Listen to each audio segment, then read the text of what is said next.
Hey, it's Doug with Backcountry Pilgrim. Let's talk about maps and how to use them in the backcountry.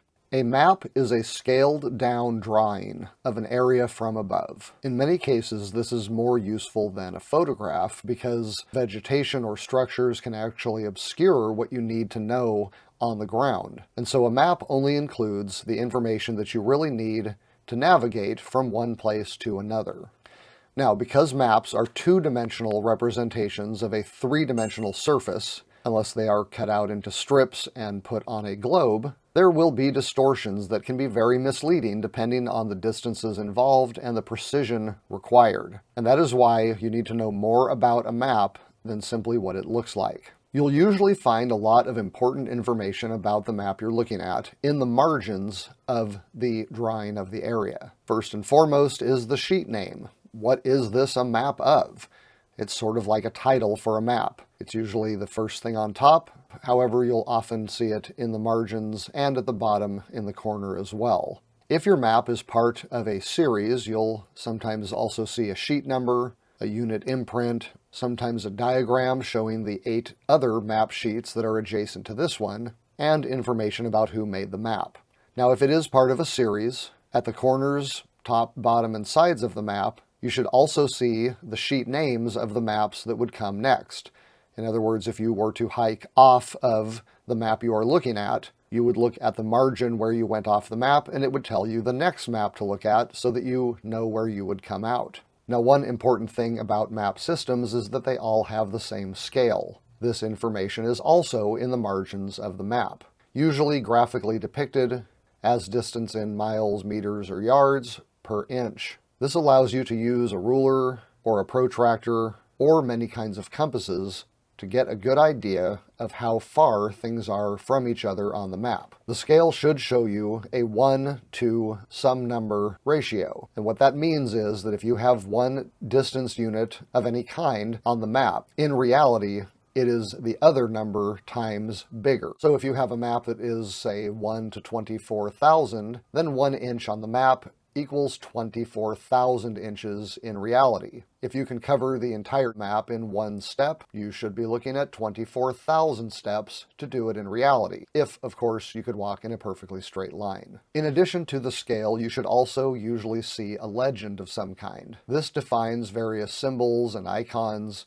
that the map maker used to indicate different features. Now, in the legend, you're going to see symbols, that is a sign for a feature, versus icons, which actually look like the feature. You don't necessarily need to memorize all of these off of the legend, but just make sure that you know where the legend is on the map so that you can find it when you do need it. The last piece of information I will go over here has more to do with use of a compass, which we will get into in the next video, but that is the declination diagram.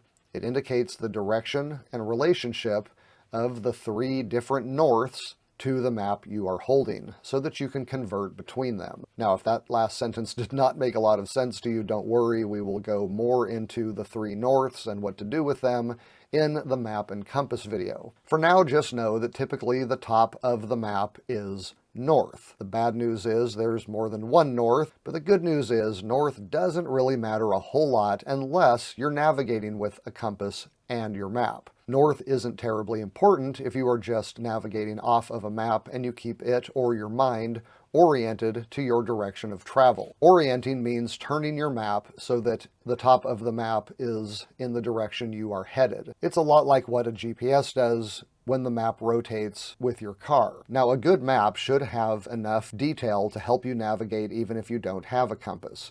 And this is because very often terrain navigation is just feature association. All you need to know is where you are and where to turn. If you think about driving with a map, like in the olden days, you were very rarely told to turn north, south, east, or west. Rather, you were simply told to turn left or right or go straight at certain land features. And this can be done in the backcountry as well, as long as you know what you're looking at on the map. Now, there are a lot of different kinds of maps for different kinds of uses. A city map is going to give very different information than a backcountry map. And the major distinctive of what is called a topographic map are the contour lines and colors which correspond to elevation differences and various land covers. This is sometimes known as a relief map. Contour lines trace similar elevations in the land. In most topographic maps, every fifth contour line is made a little bolder than the others and gives the elevation somewhere along that line. This is known as an index line. Between index lines, there should be 4 intermediate lines that indicate a certain elevation interval. Occasionally, you'll get some dashed lines that represent half contour lines. Now, many common American maps are at a 1 to 24,000 scale, which makes the contour lines 40 feet apart. So what these lines indicate is how far you would have to travel across the land in order to gain or lose 40 feet. So, if the contour lines are pretty far apart, you're not looking at a very steep slope because it takes a long time to go up or down 40 feet. The closer those lines get together, the steeper the incline is because you're not having to go very far to gain or lose 40 feet. Once you get to the point of a vertical drop, the lines are basically right on top of each other, and that is usually indicated by a bunch of contour lines joining into single, very dark lines with dark shading around them. Following contour lines is not always very intuitive. One of the easiest ways to visualize how these contour lines work is to use a 3D mapping app like Onyx that have the ability to change the perspective you have on the map and actually show you what the elevation gains look like. Onyx will even work with satellite imagery so that you can practically do a flyby down the area that you are looking at. For examples of this, see my off-trail hike planning video. By studying the contour lines of a map, you can tell the difference between major terrain features, such as a hill, a ridge, a valley, a saddle, or a depression, a draw, a spur, a cliff, a cut, or a fill. One of the easiest features to spot on a map is a hill. Because hills have summits, their cross-section will be a completed loop. And because the ground slopes down in all directions on a hill, the summit loop will be surrounded by more loops going down to the ground. A ridge is sort of a linked series of hills, with the ridge crest higher than the ground on both sides of it. A valley is usually fairly flat ground, with borders formed by higher grounds on each side. The contour lines indicating a valley are usually U-shaped. If a valley gets very tight, the U's may look more like V's. Remember, if you are ever unsure which way the U's or V's are pointing, you can always check the elevation of the contour lines by finding the index lines and reading the numbers off. Then you'll be sure which way the slope is headed. A saddle is usually a low point along the crest of a ridge, such that you have 2 opposing high points with the ground falling away on the other sides. Draws and spurs are kind of like valleys and ridges, except that they descend down from an already existing hill or mountain. Because it is descending off of a hill, a draw will be surrounded on 3 sides by elevation gain. A spur is kind of the opposite of a draw, sometimes formed by draws on either side. It is a sloping line of higher ground coming down off of a hill. A cliff is pretty much just what you would expect. It's a vertical or near vertical slope. This is usually indicated by the contour lines coming together to form a single very thick line, or several lines right on top of each other with shading in between. A depression is a low point in otherwise level ground. Thus, it is surrounded on all sides by higher ground, and it is often indicated by little tick marks coming off the top contour line. Fills or cuts are elevation gains or losses that have been performed onto the terrain rather than being a natural part of it. If terrain has been cut away, it's a cut. If it has been filled in, it is a fill, and these are typically done to create a fairly flat area for a road or railroad whose elevation is supposed to remain fairly stable. Now, a terrain feature on a map is basically something that exists in reality. Now, some of these kinds of terrain features are not indicated by elevation gain, and so they are typically shown to exist by coloring. A green area of a map indicates pretty heavy vegetation, and white, or the color of the map paper, is your more exposed open areas. Blue indicates water, contour lines are usually brown,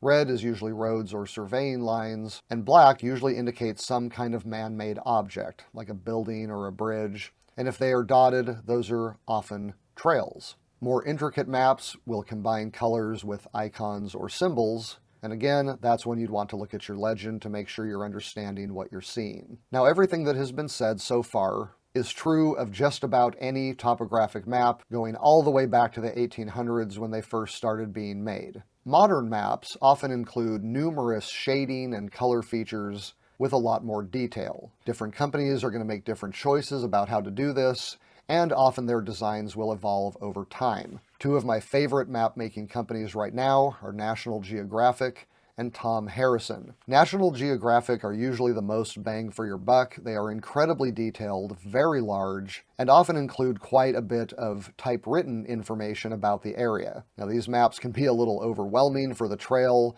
They're big, they're heavy, but they are a very high-grade, water-resistant material. If you're looking for the most information you can get about an area on a map, National Geographic is pretty hard to beat. Now, if you're looking for a lighter-weight, modern topographic map, Tom Harrison makes some of the best out there. These are lightweight, waterproof maps that have a little bit more of the classic topographic map feel. Now, one thing about both of these companies is that they are trying to map heavily hiked areas, and they don't necessarily have adjoining maps that work out very well or even at the same scale. So if you're trying to map a long-distance hike, sticking with the older school USGS type topographic maps is probably a better idea. If you get into an area where you really want a lot of detail, you can always supplement those with one of these modern company maps. An important part of the map data is when the map was made.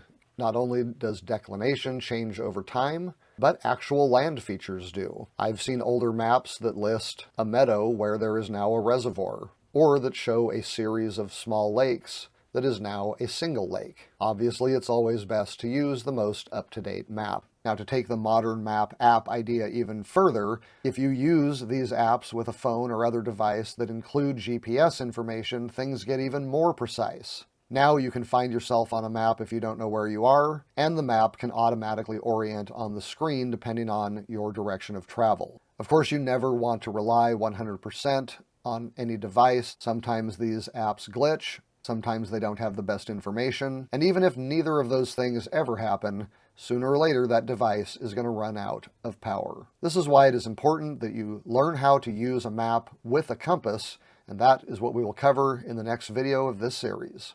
I hope you have enjoyed this video. If you have, why don't you give it a like and subscribe to Backcountry Pilgrim if you are into hiking, camping, backpacking, and the gear that goes with it. Until next time, thanks for watching.